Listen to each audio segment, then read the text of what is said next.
Bonjour et bienvenue dans cette vidéo, j'espère que vous allez bien. Je vous retrouve aujourd'hui pour vous présenter mes meilleures lectures de 2025 avec beaucoup de retard. Oui, on est déjà au mois de février, mais bon, j'ai repris les vidéos que la semaine passée, donc forcément ça décale un peu tout. Et c'est pas grave, mieux vaut tard que jamais. Du coup, aujourd'hui, eh bien, retour sur les 12 livres que j'ai préféré lire au cours de 2025 dans l'ordre chronologique dans lequel je les ai lus parce que impossible de les classer ces livres-là. Je les aime tous pour des raisons vraiment différentes et ben, vous allez voir. C'est parti, je vous les présente dès maintenant. On commence tout d'abord non pas avec un, mais avec deux livres, oui, puisque j'ai adoré découvrir au cours du mois de février de l'année passée Iron Flame et Onyx Storm, donc les tomes 2 et 3 de la saga Fourth Wing de Rebecca Yarros que j'ai ici en VO, publié chez Untangled Publishing. Et ouais, non, que dire de cette saga Fourth Wing que c'est un gros coup de cœur pour moi, vraiment un très gros coup de cœur de ces dernières années en termes de lecture. C'est cette saga, je l'aime mais d'amour. Et du coup l'année dernière au cours du mois de février, eh bien j'ai relu le premier tome et puis ensuite j'ai enchaîné avec ce tome 2 Iron Flame et puis ce tome 3 Onyx Storm. Et c'était trop bien. Pendant quelques semaines, j'étais plongée dans cette saga et j'ai passé un moment mais délicieux. J'aime tellement cette romantasy où à la base on va suivre le personnage de Violet qui va s'engager et tenter sa chance pour étudier dans une académie dans laquelle elle va pouvoir devenir une guerrière et combattre aux côtés des dragons. Et puis il y a de la romance et puis il y a un lord building qui est tellement bien fourni, bien créé, enfin le tout est tellement intéressant que dans cette saga, même dans les moments les plus lents, je suis à fond dedans, j'aime les personnages, je suis tellement... La saga Fourth Wing, il n'y a pas à dire, pour moi c'est une de mes meilleures découvertes de ces dernières années. Puis j'ai adoré le tome 3 de la saga Crescent City, Maison de la Flamme et de l'Ombre par Sarah J. Maas, publié chez les éditions de Saxus. J'aime tout ce que fait l'autrice, ça c'est clair maintenant depuis plusieurs années. Et Crescent City, ça a pas dérogé à la règle et c'est une saga qui pourtant détonne un petit peu par rapport à ce que l'autrice a pu écrire précédemment parce que on est dans un univers de fantasy, il y a toujours des fae, mais ici on est dans un univers qui est quand même assez similaire au nôtre dans le sens où certes il y a des fae, il y a des métamorphes, il y a plein de créatures fantastiques, mais qui vivent finalement dans une société où tout le monde a accès à internet, à une technologie hyper moderne. Du coup c'est assez surprenant au départ et dans tout ça on suit le personnage de Bryce qui est mi-humaine mi-fae et Bryce va être accusé du meurtre de sa meilleure amie et en plus de ça dans sa ville il va se passer plein d'autres meurtres assez suspects et donc eh bien pour essayer de plaider sa cause et de se défendre elle va être obligée de s'allier à un ange déchu et c'est un peu comme ça que commence cette saga et en fait cette saga c'est tellement bien plus que ça, c'est hyper riche, il y a un lore qui est qui est très dense. On croit que en lisant ce premier tome que le lore est très grand, mais ce n'est rien vu ce qu'on découvre dans le tome 2 et c'est encore rien par rapport à tout ce qu'on découvre dans ce tome 3. D'ailleurs, un tome 3 qu'il faut lire uniquement si vous êtes à jour dans la saga Un palais d'épines et de roses de la même autrice parce que sinon vous allez vous faire spoiler des choses majeures, donc voilà, faites attention avec Crescent City quand même, ça se lit en dernier. Voilà, encore la saga du trône de verre de Sarah J. Maas, c'est pas trop grave si vous n'êtes pas à jour, mais Un palais d'épines et de roses, faut vraiment être à jour. Une autre lecture que j'ai adorée mais qui m'a en même temps brisé le cœur, c'est le dernier Hunger Games, Lever de soleil sur la moisson par Suzanne Collins, publié chez Pocket Jeunesse. Le spin-off qui nous raconte les jeux d'Haymitch, Haymitch qui est le mentor de Katniss et Peeta dans la saga d'origine. Et là, eh bien, dans ce spin-off, on va retourner quelques années en arrière, découvrir la jeunesse d'Haymitch et comment se sont passés ces jeux à lui.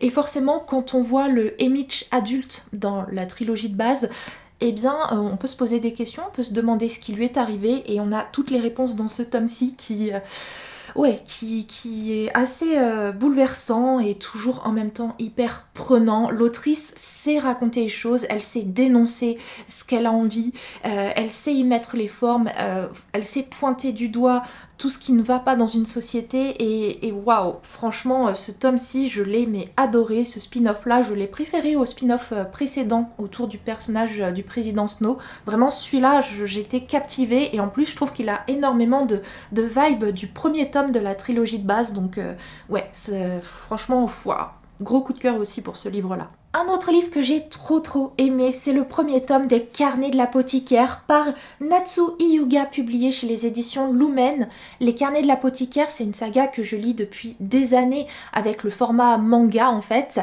Et puis en 2025, je me suis dit tiens, et si je découvrais la formule light novel, parce que à la base les Carnets de l'apothicaire, eh bien c'est un roman, donc commençons par cette version d'origine, découvrons aussi en même temps l'animé. C'est ce que j'ai fait et je me suis régalée.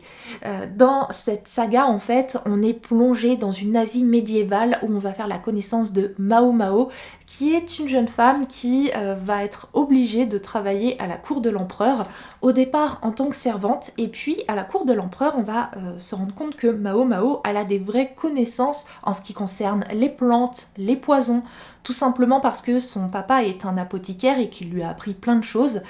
Et comme il se passe des petites péripéties, des petites curiosités à la cour de l'empereur, eh bien on va devoir faire appel à Mao Mao et à ses connaissances pour résoudre quelques petites enquêtes et c'est comme ça que notre héroïne va petit à petit se démarquer. Et donc on va la suivre au cours de ses aventures et j'aime vraiment beaucoup et ce que j'aime encore plus avec cette version roman, c'est que on arrive vraiment à faire le lien entre chaque enquête, chaque petite chose un peu bizarre qui arrive à la cour de l'empereur et on arrive vraiment à faire, je trouve que ce format fait beaucoup mieux ressortir le fil rouge en fait de l'histoire et je l'ai encore plus apprécié du coup par ce biais. J'ai également adoré me plonger dans le tome 4 de la saga des Mémoires de la Forêt, La Saison des Adieux par Michael Brun-Arnaud avec les illustrations de Sanoé, publié chez l'École des Loisirs. Cette saga, vous le savez, c'est un coup de cœur pour moi, gros coup de cœur. Je sais en plus que j'ai permis à plusieurs d'entre vous de la découvrir et que vous l'avez aussi beaucoup aimée et ça me fait trop plaisir. Et donc ouais, en 2025, j'ai lu le dernier tome de cette saga consacrée au printemps et ça m'a fait quelque chose de devoir dire adieu à ces personnages parce que franchement j'adore cet univers où on suit un renard qui est libraire et il a sa librairie dans un arbre dans la forêt de Belle Écorce et dans chaque tome on suit ces petits animaux qui vivent dans cette forêt de Belle Écorce dans laquelle il arrive plein de petites choses. Et ouais, chaque tome en fait est beaucoup plus profond et touchant que ce qu'on pourrait penser quand on commence cette saga. Et ouais, franchement, je dois l'avouer que ce tome aussi m'a un petit peu m'a touchée tout simplement et franchement c'est une saga qui va rester vraiment dans mon cœur, celle des Mémoires de la Forêt et bon, soyons honnêtes, je vais de toute façon la relire puisque chaque tome est en train de ressortir dans cette version reliée là. Pour l'instant il y a eu le premier tome là qui est sorti, ce premier tome qui se passe donc pendant l'été, donc cet été eh bien je commence ma relecture des Mémoires de la Forêt parce que j'ai pas envie de quitter tout ce petit monde, j'ai envie de retourner dans la forêt de Belle Écorce et en même temps de redécouvrir cette saga avec ce beau relié et ces petits bonus. Un autre livre qu'il était temps que je découvre, et ça y est, c'est chose faite, et j'ai adoré cette lecture. C'est Divine Rivalité par Rebecca Ross, publié chez les éditions de Saxus, qui nous présente à la fois une romance, puisqu'on va suivre deux journalistes ennemis, deux journalistes qui, sans le savoir, correspondent l'un avec l'autre. Ils s'envoient des lettres grâce à une machine à écrire qu'ils possèdent chacun et qui est un petit peu spéciale. Et ils apprennent petit à petit à se connaître par ce biais. Et en même temps, au-delà de cette romance, eh bien, y a la réalité de la vie et notamment le front tous deux vont devoir séjourner proche du front, puisqu'ils vont devoir écrire des articles sur ce qu'il se passe.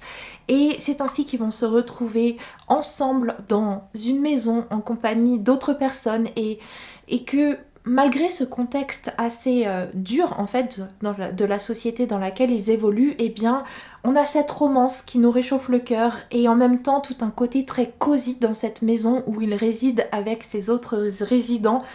Et ouais, c'est un petit mélange qui j'avoue, m'a fait vraiment plaisir, que j'ai beaucoup aimé découvrir. Dans un tout autre registre, j'ai adoré le dernier livre de Caroline Millet, aka Caro from Woodland sur les réseaux, qui est Mon été cosy, un petit guide consacré à cette saison qui est l'été. Caro from Woodland en a fait un sur chacune des saisons et l'été c'était la saison qu'il manquait du coup, et ça y est, ce petit guide est sorti et j'avoue que eh bien je pensais pas l'aimer autant ce livre, parce que l'été pour moi c'est toujours une saison très difficile, parce que tout simplement j'habite dans un appartement qui est pas bien isolé, donc chez moi dès qu'il commence à faire chaud c'est un enfer, et en plus je n'ai pas de jardin, j'ai pas de piscine, j'ai pas de clim, j'ai rien pour me rafraîchir, j'ai même pas de balcon. Donc l'été c'est juste de la souffrance pendant 2 mois non-stop jusqu'à ce que l'automne revienne. Et donc ce petit livre là en fait, eh bien il m'a apporté beaucoup de nostalgie, mais de la nostalgie vraiment heureuse. De toute façon c'est un peu comme ça que Caroline Millet définit son univers. Nostalgie heureuse, c'est vraiment ce que j'ai retrouvé avec ce livre en fait. En fait ce livre m'a rappelé tous ces étés que je vivais quand j'étais enfant, quand j'étais adolescente, ces moments de l'année que j'affectionnais et ces petites choses que j'aimais dans l'été en fait. J'ai vraiment retrouvé ça avec cette lecture et du coup ça m'a fait beaucoup de bien. Bien évidemment j'ai également aussi adoré le dernier livre de Clara Hérault, je les aime tous hein. Le tourbillon des possibles, publié chez Hachette Roman, un livre où on va suivre une héroïne qui a terminé ses études et il est temps pour elle eh bien, de rechercher un emploi, mais la recherche va être un petit peu plus compliquée que prévu et du coup elle va devoir retourner vivre chez sa mère le temps de trouver.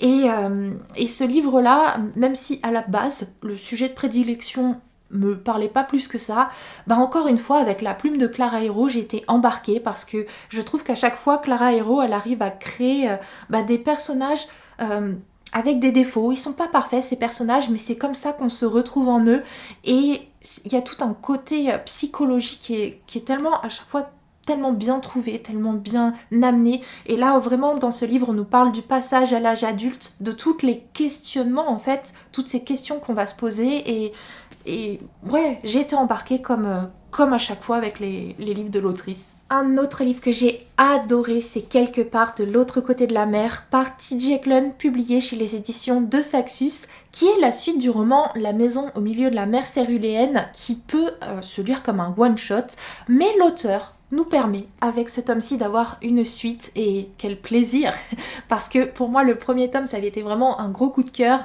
Dans ce premier tome on va suivre le personnage de Linus qui est un inspecteur et il va devoir aller inspecter un orphelinat un petit peu particulier. Enfin, ce qui est particulier avec cet orphelinat, c'est surtout les enfants qui y résident, parce qu'ils ont tous ils sont tous un petit peu particuliers. Voilà. Et du coup, quand il va y aller, quand il va se rendre sur place, eh bien, il va complètement tomber sous le charme du lieu, sous le charme du directeur de l'orphelinat, Arthur, et également sous le charme de ces enfants qui sont complètement atypiques, qui sont drôles, et petit à petit en fait oui, comme on le voit dans ce tome 2, en fait, ils forment vraiment toute une petite famille et les enfants sont si drôles que ça nous fait du bien, et en même temps, il y a la société dans laquelle ils vivent qui est pas forcément très agréable envers les êtres qui sont un peu différents, qui possèdent certains pouvoirs. Et du coup, ça fait un tout qui est... enfin moi perso j'adore. Voilà, l'auteur il pourrait écrire plein de tomes sur cet univers que je les lirai tous je pense. Une autre trop bonne découverte de mon année 2025, c'est Quicksilver par Kelly Hart, publié chez Nox, qui est une romantécie comme je les aime, où à la base on va suivre Seiris qui vit avec son frère dans un endroit, enfin comment dire, disons qu'ils vivent dans des conditions qui sont très très proches de celles de Katniss dans son district, donc ils essayent de survivre comme ils peuvent, et un jour notre héroïne va être capturée, elle va être emmenée au palais de la reine, prête à être... Sauf que à ce moment-là, elle ne le sait pas comment, mais elle va réussir à ouvrir un portail magique, et de ce portail magique va sortir un homme qui va la prendre, et à son réveil, notre héroïne va se retrouver dans un monde de fae. Donc elle est complètement surprise, elle est là, comment ça, des fae, ça existe ça? Et en fait, eh bien, pour pouvoir retourner, retrouver son frère, retrouver son monde, eh bien notre héroïne va devoir rester un petit bout de temps dans ce monde de fae, parce qu'il se passe aussi des petites choses qui ne vont pas trop. Et peut-être que notre héroïne a un certain don et que ça pourrait aider les fae, donc on la garde. Et puis en même temps, eh bien il y a ce fameux monsieur qui l'a sorti du palais de la reine, et à la base notre monsieur, bon, il est pas très sympathique, mais petit à petit, bon voilà, ce genre d'histoire classique on connaît, mais franchement perso j'ai été complètement embarquée par ce récit et j'ai trop hâte de lire la suite. Et puis pour terminer, ma dernière meilleure lecture de 2025 a été l'encyclopédie féerique d'Emily Wilde par Heather Fawcett, publiée chez Palédition. J'ai trop aimé cet univers hyper cosy où finalement on est dans notre monde, dans notre société, dans les années 1900, tout début 1900. Et en fait, c'est notre monde, mais un monde dans lequel on a découvert, nous les humains, l'existence des fées. Alors, des fées pas forcément toutes gentilles, hein, pas la fée Clochette, mais des fées qui sont parfois très malfaisantes envers les humains. Et nous, dans tout ça, on va suivre le personnage d'Emily Wilde, qui est professeure à l'université. Et justement, eh bien, son sujet de recherche, ce sont les fées. Et elle est bien décidée à y consacrer une encyclopédie féerique pour toutes les regrouper et parler d'elles. Et pour ça, en fait, eh bien, elle va entreprendre un voyage en Norvège, une expédition où tout d'abord, eh bien, elle va se retrouver un peu isolée dans un petit village où clairement elle n'est pas la bienvenue. Et puis, eh bien, à ce moment-là, va la rejoindre un de ses collègues, Wendell. Et Wendell, bon, ils ont une relation un petit peu particulière, Emily et lui, parce que ils se détestent, mais en même temps, ils sont amis. Enfin, disons que l'une est très asociale et l'autre, au contraire, c'est un faux extraverti qui est très à l'aise avec les gens, qui est hyper drôle. Et du coup, ça crée un duo très particulier que j'ai beaucoup aimé lire.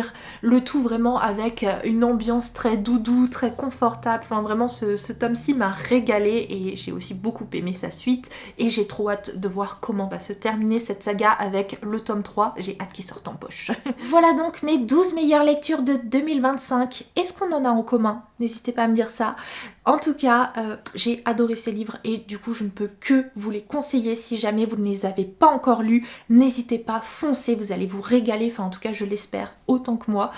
Et sur ce, je vous laisse là. Je vous fais de très gros bisous et on se retrouve très vite et tout bientôt pour une nouvelle vidéo.